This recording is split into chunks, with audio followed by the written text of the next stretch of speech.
Hello and welcome to Monday's Knots Today with me, Emma Caldwell. Thank you for joining us. Hope you had a lovely weekend.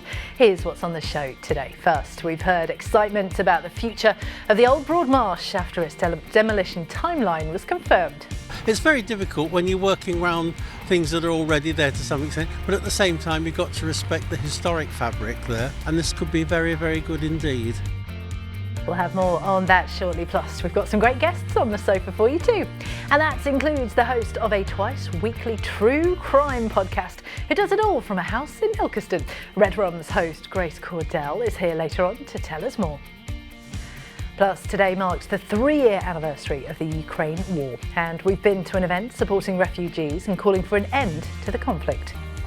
I would love to go back, but every single day I'm not sure if I will have a place to go back to. And later on in the show, we'll be meeting the team behind an event inviting you to sip some wine and sing some tunes. And some of the songs on offer for the Sip and Sing event include Take Me Home by John Denver, what a tune, and Rolling in the Deep by Adele. We'll let you know more later on. And in sport, we're going to be hearing from Forest head coach Nuno Espirito Santo after their dramatic defeat away at Newcastle yesterday. Recognizable. I think we started well, we scored, we pressed, we get, and then the momentum changed and Newcastle was much better than us. We have a lot to reflect. Unfortunately, I cannot give you a reliable explanation. All that and loads more coming up just for you. But first, it's time to talk Broadmarsh. And that's because the decision was taken today to begin demolition of the former shopping centre in July of this year. The site was reclaimed by Nottingham City Council following the collapse of its former owner Into, and that was during the pandemic. And parts of the structure have already been knocked down. The authority has been asking for £3 million in funding from the East Midlands Combined County Authority, which would then be used to demolish the remaining structures so redevelopment work can get started. And new papers approved at a meeting today reveal this could start in the summer. Jordan Guerrero reports. Progress for a city centre site with a timeline now clearer for when the old Broadmarsh will be no more.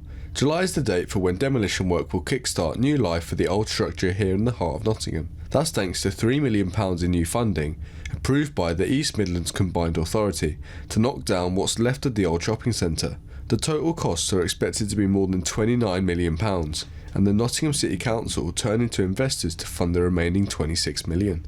Labour leader Nagat Khan says they've attracted potential backers with demolition to last about a year. Just de-risking it, so the money that we've got from the Mayor and through MCA today helps us de-risk that to actually get the private investment on site. Demolition could take up to a year on that site. So I think as that's taking shape, I think once we make the announcement, people and businesses, developers will take interest and take pieces of that. And I think it's, next couple of years you could see buildings going up now. Vice Chairman at the Nottingham Civic Society Ian Wells says from the group's perspective it's an exciting time for the side, but he says whatever comes of the old shopping centre, it should still be in keeping with the city's history. The city that adapts is a city that stays alive, but at the same time it also adapts to lots of different things. Obviously the changing culture, the changes in life and the economy and so forth, but also in changes in our perceptions of history. Perhaps our perception of history wasn't quite as strong as it is now. That has still got to be respected, very much so, and to retain a human scale here, and this could be very, very good indeed. With 1,000 new homes and some commercial units being possibilities for the site too, what do shoppers and local residents hope for the land? I think it's great that it's changing, because I remember Broadmarsh before they built the Broadmarsh Centre and what it was like, and it was cobbled streets and cars could drive down and everything. But I think it's nice what they've done so far with the gardens, and I'm excited to see what else is coming, to be honest. It's difficult to say until it's all been knocked down and we've seen the plans to rebuild it. It's a brilliant thing. You can, in terms of jobs within Nottingham, the more the better, and encouraging stuff like that. So you mentioned with Manchester, Northern Quarter, it's just going to push Nottingham up and up. I think that right now it's a nice looking building. Like, it's got a lot of uniqueness to it, and it's got some lively colours as well, vivid colours as well, which I think really could help the city just look like a better place. The council expects to have more details by the end of March on how this old building will come down to make way for a new future. Jordan Guerrero for Knots TV.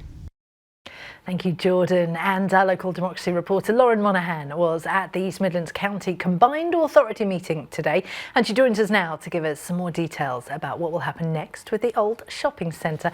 Lauren, thank you for joining us this afternoon. So can you talk us through some of the history of the former shopping centre? So I'll reserve some of it. I don't think we've got enough time for that. I know, it's been a long time coming, this, hasn't it? It has, but I will take you back to about 2020. So if we think about the start of 2020, this is where the retail giant Into were developing the site. And then if we go to March 2020, obviously that's when the pandemic hit. So then all works where the Into were developing, they just stopped because of the pandemic. And then in June 2020, Into went into administration. So they handed the lease to the building back over to the City Council. And then if we think just from about August 2020, that's when a lot of residents would have started to see a lot of transformation in and around the Broadmarsh area. So this is the bus station, which we can all see, the car park, the library. And then if we think back to September last year, so not too long ago actually, people should remember the Green Heart Park opening on the Broadmarsh site. That was part of the regeneration project. And then when we're talking about demolition, there was a bit of demolition that completed in 2022, but this was before the Green Park. So there is still demolition work to go, and obviously if you drive past the Broadmarsh, so you will see that demolition work ready and raring to go. Now, you were at the meeting today discussing that demolition. What happens next? Yeah, so I was at the East Midlands Combined Authority Investment Committee today. That's an absolute mouthful to say. That was a big long meeting. But this meeting it gets Nottinghamshire and Derbyshire councillors together, and this is where they could put forward, I think it's a bid for projects in their respective areas. So what they want is the demolition to remove most of the remaining of the former site. So the Nottingham City Council applied to the Combined Council for some money for this. So the entire cost of the demolition project, the current one happening, is 29.3 million, and Nottingham City Council, they wanted 3.4 million from the Combined Council towards it. When I was speaking to the leader of the City Council earlier, she says that the rest of that money, because it's 29.3 million, the rest of it will come from investors. But yeah, it's land that's to the east of the Green Heart Park, and it's basically to de-risk the site, so getting ready for investors basically. This was approved. What this basically means is that it will go to the full board meeting in March. So this sounds like it could be very exciting. What are some of the wider plans for regeneration in that area? Because we've got the Green Heart, which I think most people will agree is a really nice area. The library's lovely. We've got the car park, the bus station. What are they going to do regeneration-wise? Yeah, so we can already see that the area is looking quite fresh and modern already, but the documents today, and even one of the people in the meeting said it, they want it to become a lively urban quarter. That's what they've said. So they're looking at the creation of about 2,000 jobs, just over 2,000 jobs, yeah. And some new facilities and entertainment spaces and attractions. And part of it as well, they want to make nearly 1,000 new homes, and this figure shocked me, 20,000 square metres of employment space. Wow, there seems to be a lot going on. In my mind, it doesn't seem that big a space. But you also spoke today to the City Council leader. What she said about the plans? Yeah, so after the meeting, I spoke with Nagat Khan, the City Council leader. She is hoping that the announcement for the new plans will come by the end of March, because everyone's been a bit tight-lipped about the actual formal plans of what's going to happen with the regeneration space, just kind of saying what it's kind of going to be, but no formal plans have actually come out yet. So she's hoping by the end of March some actual concrete plans will come out. Investors are ready to go, and she previously said no student accommodation on the site. She's sticking by that as well. Interesting times. Lauren, thank you very much for keeping us updated on that. Right, let's have a look at some of your news headlines now first. And a teenager has appeared in court after a stabbing at Nottingham's Primark store. A 17-year-old boy suffered a wound to his chest after being stabbed in the Longrose store at about 11:30 on Sunday morning. Emergency services were called to the scene and the boy was treated by paramedics before being taken to hospital. But Nottinghamshire police say his condition is stable. Today, a 16-year-old boy appeared at Nottingham Magistrates Court charged with wounding with intent and possessing a blade in public. Next, and police have made an arrest following a sexual assault near a Nottingham bus station. Police were called to York Street near the Victoria Centre and its bus station at 4:45 on Sunday morning. This is after a young woman was assaulted by a man. The victim is being treated by specially trained officers and investigations are ongoing. Detectives confirmed they made an arrest on Monday morning, with a 32-year-old man being questioned in custody on suspicion of attempted rape. Anyone with further information is being asked to call the force on 101. Next, and the families of the 3 people killed in Nottingham by Valdo Calacane have called for a delay in the misconduct proceedings of police officers in Leicestershire. The killer allegedly attacked 2 employees at a Leicestershire warehouse about 5 months before he killed Grace O'Malley Kumar, Barnaby Webber and Ian Coates in Nottingham. An investigation by the Independent Office for Police Conduct recommended misconduct proceedings for Leicestershire police officers handling the case, but the families say the IOPC review was flawed, hastened and incomplete. Right, pop and grab yourself a cuppa. Come back after the break. We've got a busy show for your Monday afternoon. We're going to be heading to a vigil marking 3 years since the start of the war in Ukraine. Plus, we'll be taking a bumper sport following a weekend of mixed fortunes in football and ice hockey. We've got all of that on the way for you next.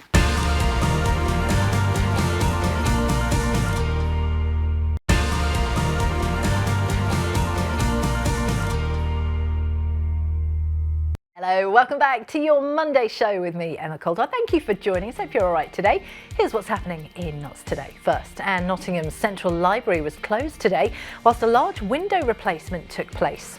It follows damage being found to the second floor window of the library in August of last year, with initial safety works carried out the following day. But Nottingham City Council said a full replacement project needed to take place, with labour costs and traffic management, meaning the repairs would cost about £17,000.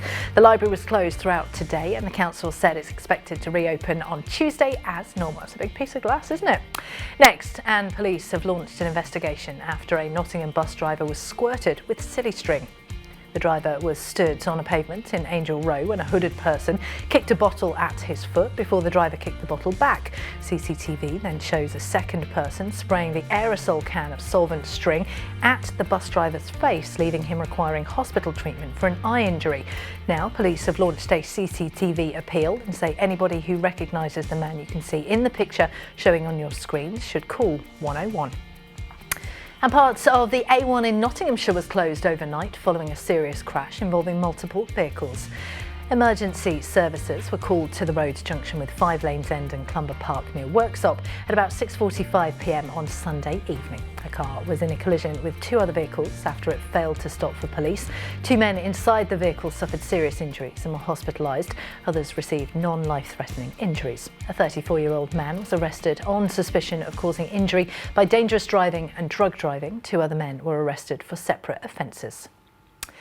Moving on now, and today marks exactly 3 years to the day since Russia invaded Ukraine and launched the start of the ongoing conflict. Estimates suggest there's been about 1 million people either wounded or killed since the war started on February the 24th, 2022, whilst millions more have also been displaced as refugees. That includes right here in the UK, where host families have put up people fleeing the conflict for hundreds of days. An event was held in Nottingham on Saturday to mark the anniversary, with protesters calling for an end to the war. Our reporter Katerina Sabadash was there. Ukrainian trident, known as a symbol of freedom, resonates even more on the 3rd anniversary of the war with Russia. To mark this date, a rally of more than 300 people came to the centre of Nottingham to show their support. The national anthem opened the rally.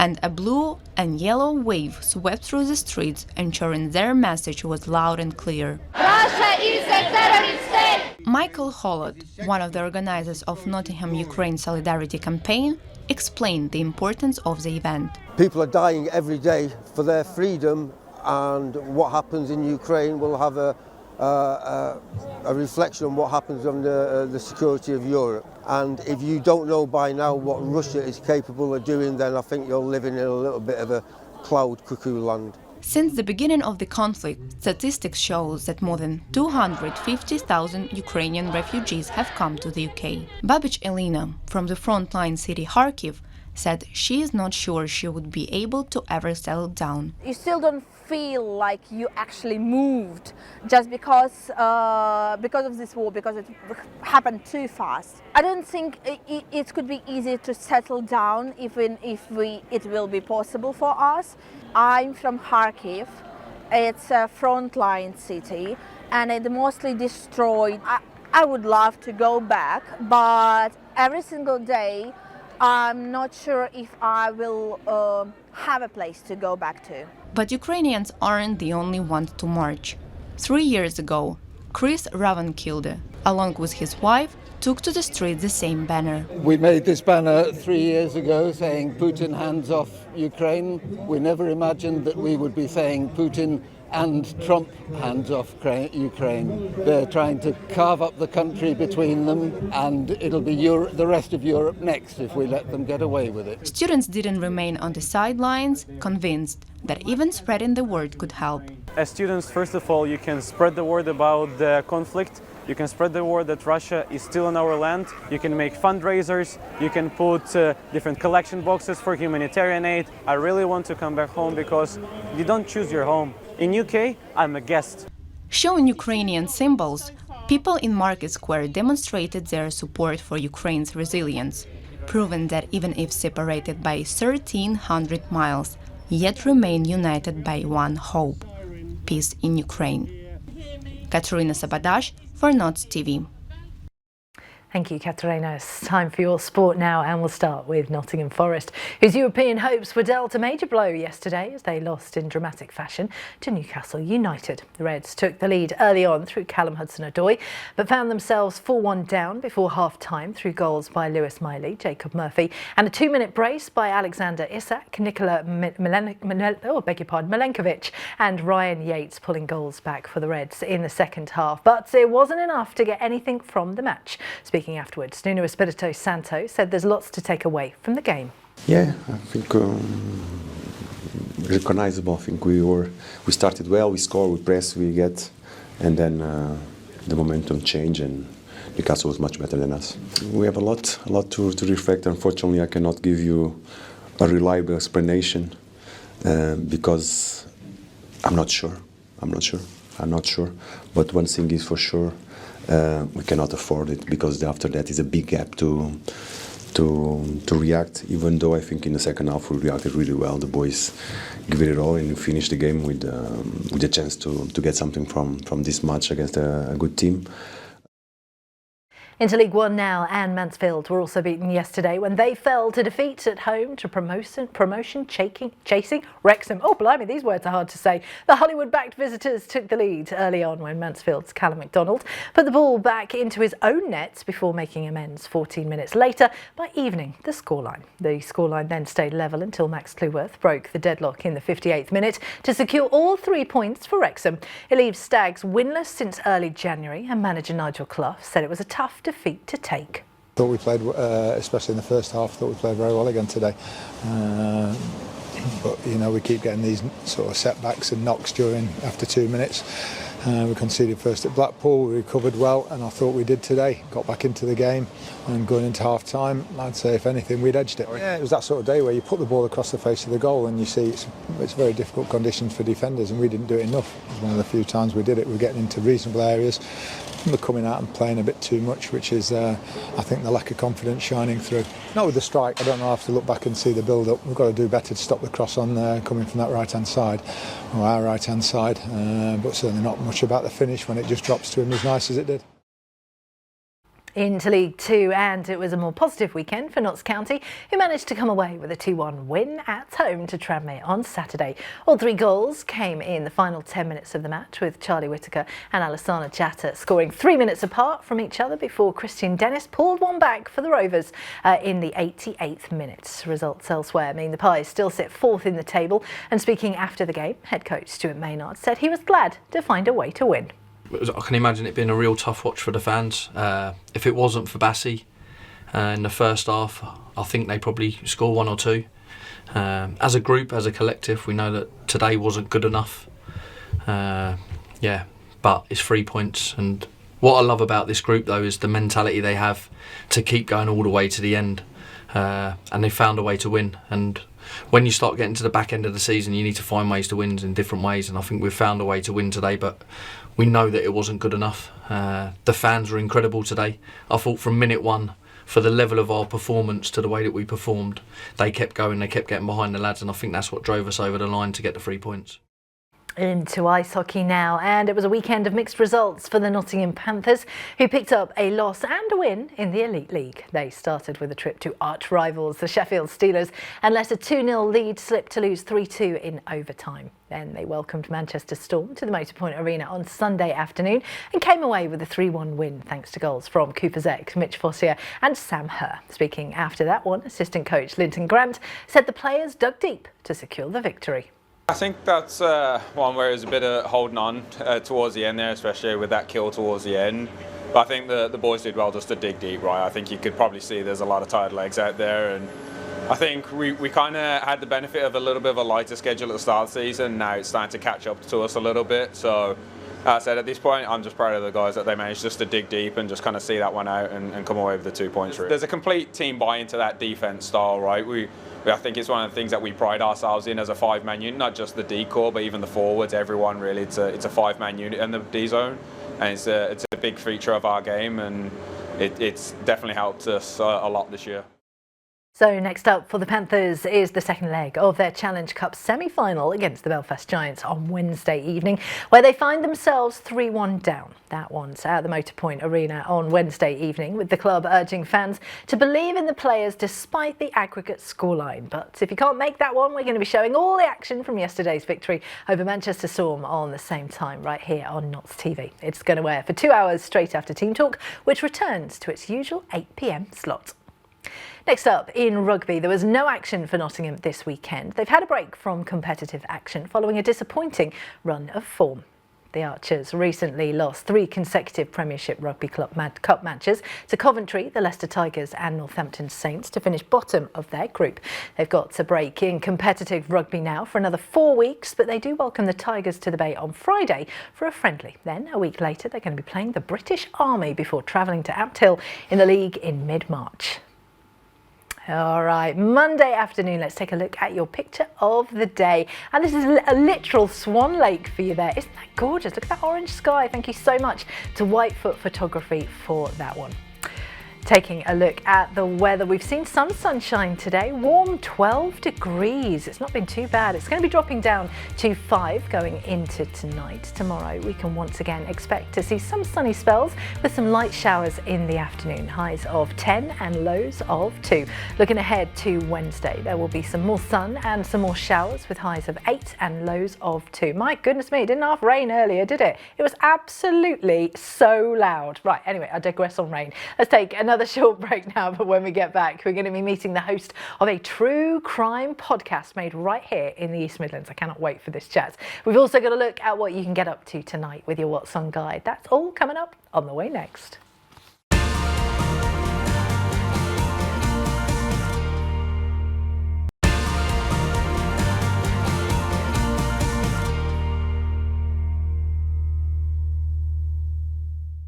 Hello, welcome back to Notts Today with me, Emma Caldwell. Happy Monday. Thank you for joining us today. Here's some more of your news headlines. First, and a new piece of artwork could be installed next to a newly reshaped Nottingham Junction.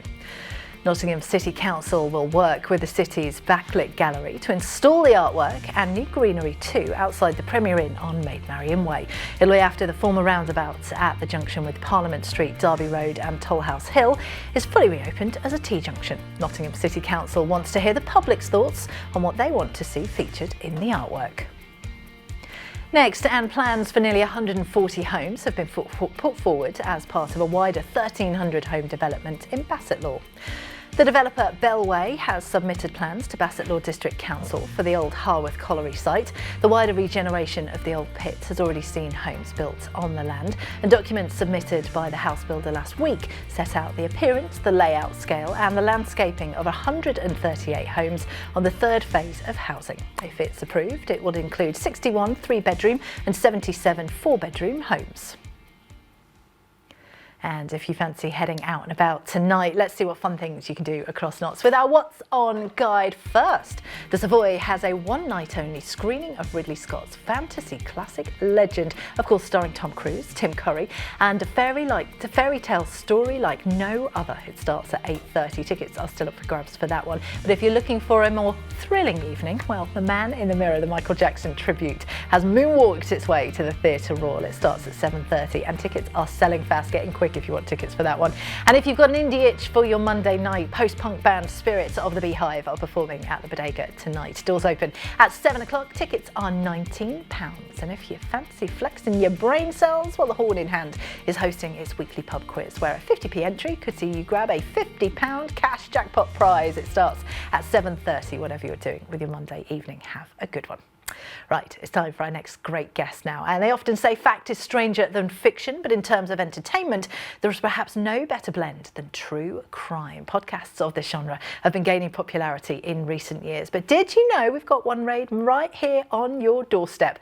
Red Rum True Crime Podcast is the brainchild of actor Grace Caldwell, who, after being fascinated by other podcasts, decided to do her own, but wanted to focus more on the stories of the victims rather than the perpetrators, and with cases from across the globe too. The podcast has had more than 2 million views on YouTube, and Grace joins us now. Grace, thank you very much for joining us. This is a genre I can get behind. Where did it all start for you? Where did the love of true crime come from? Well, I think I've always been interested in true crime. I've just always found it so fascinating.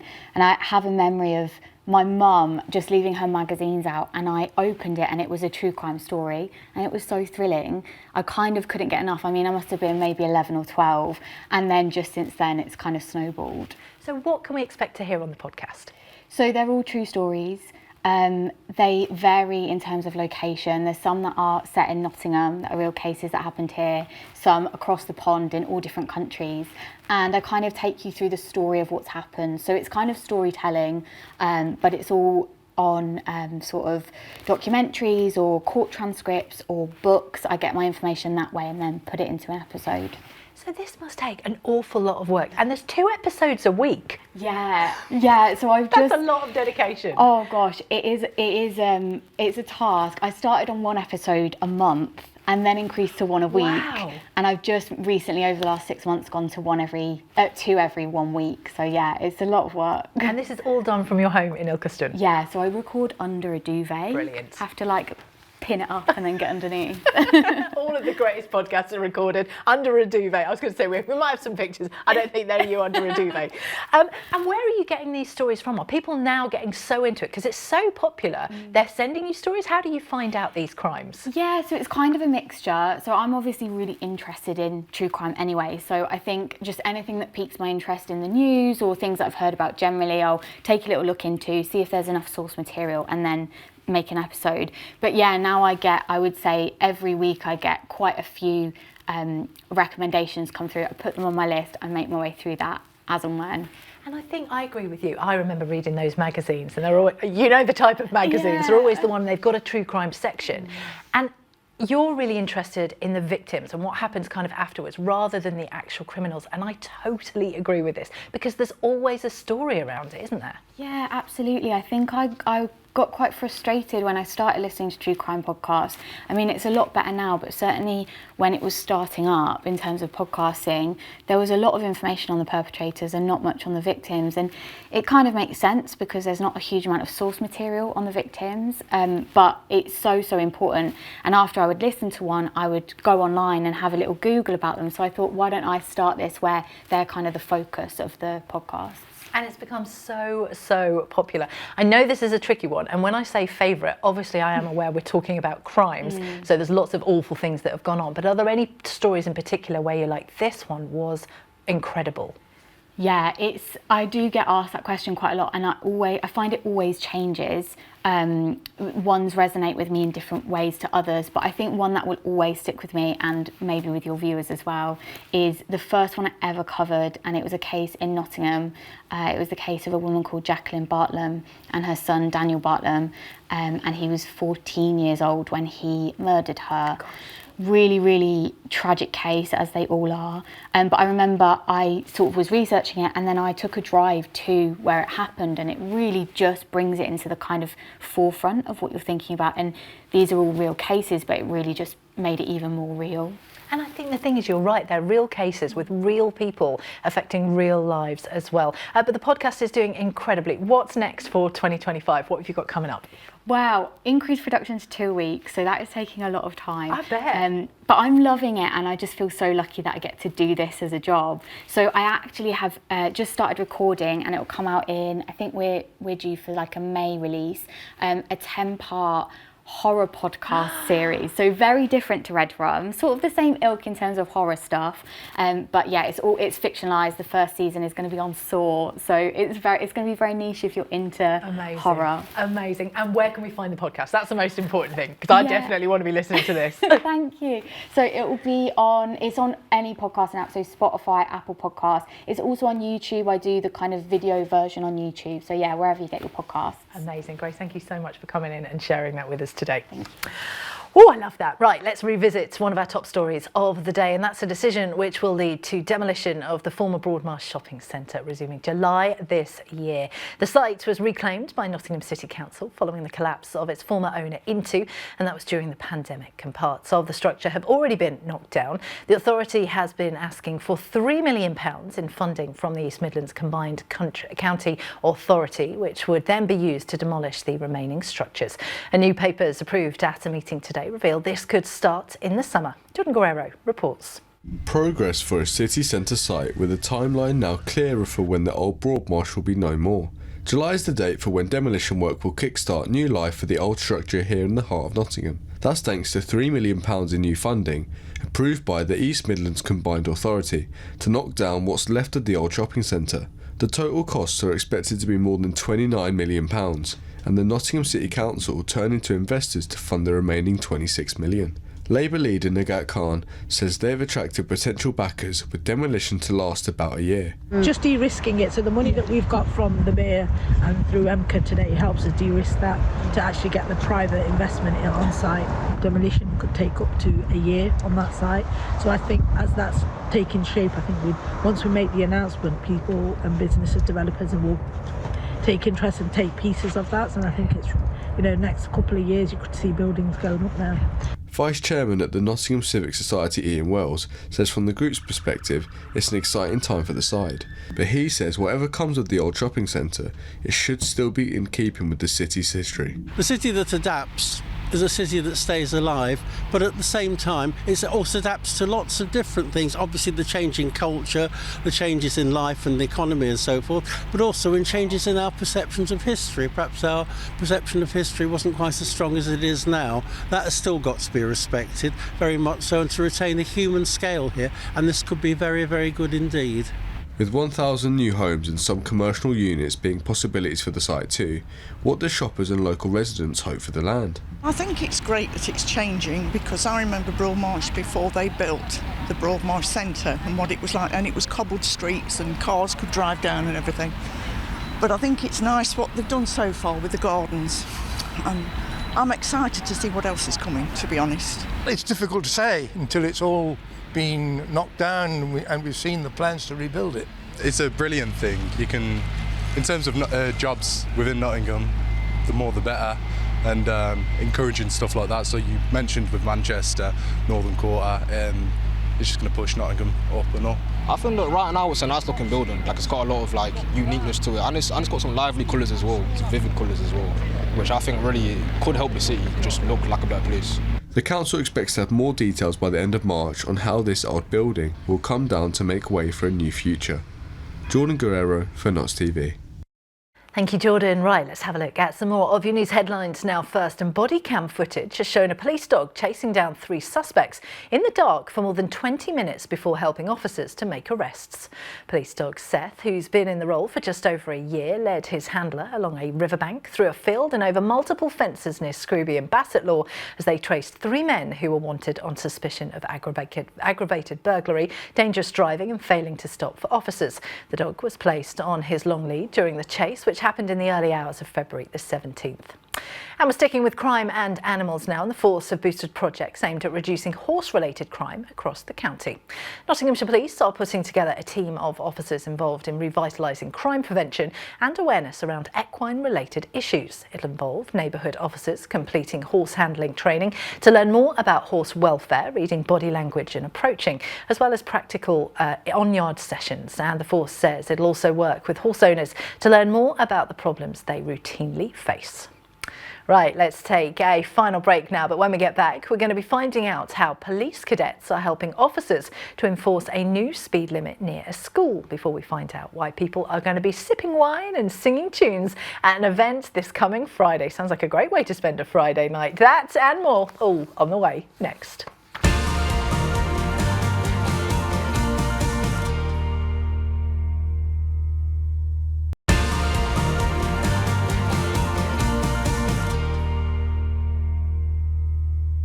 Hello, welcome back to Monday's show with me, Emma Caldwell. I hope you're all right today. Thank you for joining us. Here's one last look at what's happening in Notts today. First, and works to improve Newark Castle are going to be costing £1 million more, but will be funded by the local district council. Newark and Sherwood District Council says the scheme to reopen the Castle Gatehouse with an accessible ramp, gallery and viewing areas is due to cost £1 million more than its original £5.6 million budgets. But the authority also said it will fund the shortfall because the project is a once-in-a-lifetime opportunity to boost tourism and celebrate the site's history. Next, and there'll be more road closures around the A52, that's the QMC roundabout, whilst National Highways continue to repair a bridge. The project is repairing and replacing a damaged beam on the road bridge which goes over Middleton Boulevard, and Highways officers recently successfully installed parts of a replacement beam. But they'll be closing the road from 8 p.m. tonight until 6 tomorrow morning, and doing the same on Tuesday and Wednesday nights too. It's going to be affecting northbound Slip Road and the top of the southbound Slip Road to Middleton Boulevard. Next, and 13 schools across Nottingham and Nottinghamshire will get free daily breakfast clubs for pupils as part of a government project. It's part of a project to provide extra support to parents and offer a more healthy, varied and nutritious breakfast for pupils, with 84 schools across the East Midlands announced for funding today. That includes 11 in Nottinghamshire and 2 in Nottingham City, with ministers saying it'll put about £450 back into parents' pockets by creating the universal free breakfast clubs. Moving on now, and a group of cadets have been working with Nottinghamshire Police to help in enforcing a new speed limit outside a Nottingham secondary school. The speed limit along Gregory Boulevard was reduced from 30 to 20 miles per hour last year as part of road safety measures near Genogley City Academy. And in a video shared by the force, young cadets aged between 11 and 18 have been working with officers to test the speed of drivers and assess whether it's being met by motorists by using a radar speed gun to monitor cars. Take a look at this.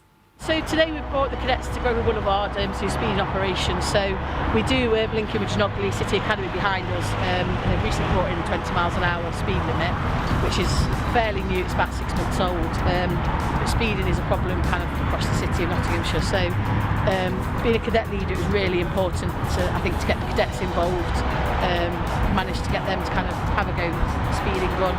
But then it also shows a presence in the community as well. I've enjoyed seeing how people react, especially when you point the gun, how the speed changes and how the driving changes. I've learned how to use the speed gun overall. It's quite hard, but once you get it right, it's really enjoyable. Being a police community support officer, that's my job, is engaging with the community, and young people are those people that we can capture at an age to build that trust with the police. But even the young people that might not want to join in the police later in life, actually they've learnt about speeding cars, learnt about the dangers of it. By getting them out here, showing them the variety of policing activities that we do, it just again helps their education. Now, here's something that we've heard through the grapevine quite literally, because the Hanwell Wine Estates has been handed the mic for its second ever Sip and Sing event taking place this Friday, where wine tasting and karaoke combined. It sounds great, doesn't it? The session is hosted by Kari Olsen Porthouse and Rich Williams of the community choir group Liberty Singers, who want to get more people sipping, singing and sharing a unique song session like no other. And here to tell us more is the event organiser Kari Olsen Porthouse and Hanwell Estate owner Helenka Brown. Thank you so much for joining us today. I mean, sipping wine, singing songs, it just sounds perfect. How did this all come about? It came about. So Rich and I run something called karaoke. You say, hello Rich, one of these you'll be watching. We used to run something called karaoke in Portello Lounge in West Bridgeford. And we were having one of our meetings, and Rich was doing some work for his sister's wedding, which was going to be at Hanwell Wine Estate. And he was telling me all about it, and I said, oh, Rich, we could do a sip and sing. At which point he goes, oh man, yes, let's go and see what they say. And they said yes. Which is wonderful. So this is the second ever Sip and Sing. How's it been for you guys? Oh, it's amazing. It's such a lovely, positive experience. I think people come, a little bit nervous maybe about singing in public. We've got some great tunes, but for us it's brilliant because they have a glass of wine, they relax, and then they just let it all go. And this is wonderful because you can find out a little bit more about wine, have a sing-song. What kind of songs will you be singing on Friday? Well, you see, it's not a karaoke event in the true sense of the word, it's a karaoke. So we teach 4 songs in one night, and then we just add a little bit of harmony and a bit of detail here and there. And then we have a live band. So normally it's just Rich and I, but this time we've got Barbara coming to sing with us as well. And by the end of the evening, when we finish faffing around with everything, it's over to the audience, and they are the choir. It's like being in a choir for a night. I love that. And with this kind of stuff, do you have to be able to sing very well? Do you have to have been able to do this before? Or is it just a lovely Friday night out? It's for everybody. It's very good for people who can't, for any reason, join or don't want to join a choir. Or quite a lot of people that come, to be fair, are already in one of my 5 choirs. Wow. So they just can't get enough. They just want to have a little bit more. In fact, one of the girls is in 4 of my choirs and has still been to Sip and Sing. She brought her mum and dad last time. See, this is one of the wonderful things about it, because you can sing, you can bring your family as well, and taste some delicious wine. And you wouldn't normally associate potentially Nottingham with wine.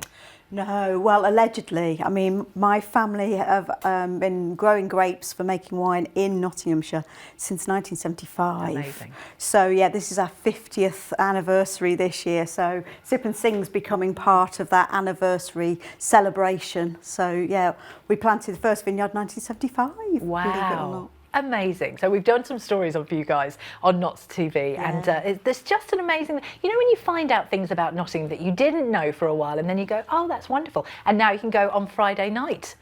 It's 2 lovely things together, and you can order a cheese board. I mean, come on, you're ticking all the boxes for a cheese board. So benefits of singing, I mean, you must know, with 5 choirs behind you as well. And what are some of the benefits of getting together with people and having a good sing-song? There's something weird that happens. So people often feel a bit better when they're singing, but when you're together singing and you've got this shared common goal, it's sort of, the sum is greater than the whole of its parts. It's a great leveller.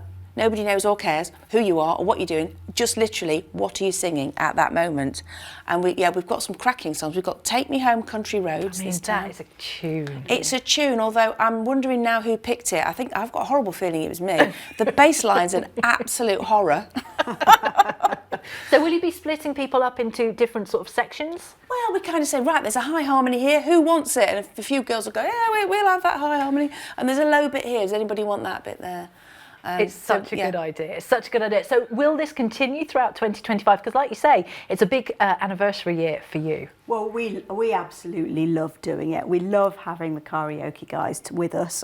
This Friday night is going to be just brilliant. I am so excited. My team are like really looking forward to welcoming everyone. They do, yeah. Everybody has a really good sing-song. We put the little disco ball on afterwards and people have a little boogie as well. So it's just, you know, wine during the break. We're going to do 3 wines. I'm not quite sure which ones yet. We're going to try maybe a sparkle, maybe some cherry, maybe a bit of our special 2022 Chardonnay. So, wonderful. you know, we've got wonderful. some lots. Most importantly, how can we get hands on tickets? Where and when is it? Remind us. Oh, you can get tickets anywhere through Facebook, either or through the Hanwell Wine Estate website, or through my website, which is libertysinger.com. And there's a little button there called Sip and Sing. Amazing. And it will tell you. What a great event. Thank you so much for You're coming welcome. in and Thank you. sharing that with us. Yeah, come, Thank you very much. You may well see me there singing my heart out. Lovely stuff. Thank you so much for joining us. All right, it's time for another look at something we've recently aired on the channel this month, and that is a very special episode of the Knots TV Book Club. Have you seen it yet? Well, this month, Becky Cullen and her panel of bookworms left the studio and headed to Eastwood, and that was to visit the D.H. Lawrence Birthplace Museum as they turned their focus into his book, Sons and Lovers. It featured readings and a deep dive into the prolific writer's life and his ties to Knots too. You can catch up with this on our YouTube channel or via the website. Take a little look. Hello and welcome to Knots TV Book Club, where we dive into the heart of all the literature and stories that shape our world. I'm really excited today because we're outside the D.H. Lawrence birthplace and we're being allowed to go behind the scenes at the museum to find out more about D.H. Lawrence's life and his fantastic novel Sons and Lovers. Come with me.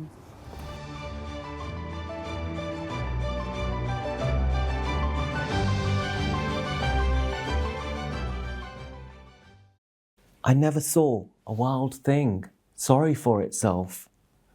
A small bird will drop frozen dead from a bough without having felt sorry for itself. The tiny fish enjoy themselves in the sea. Quick little splinters of life. Their little lives are fun to them in the sea.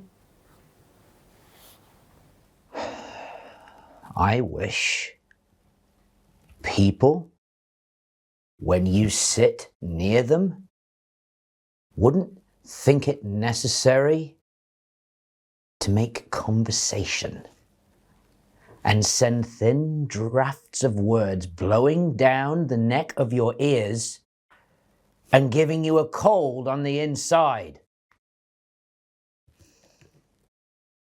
And a last look at your Monday picture of the day. This is a literal swan lake for you there. Look at that, absolutely gorgeous. Thank you so much to Whitefoot Photography for this one. And of course, if you want to get your pictures to us, we'd love to see them. You can send them to our socials at knots_TV. And we've already got there with the weather.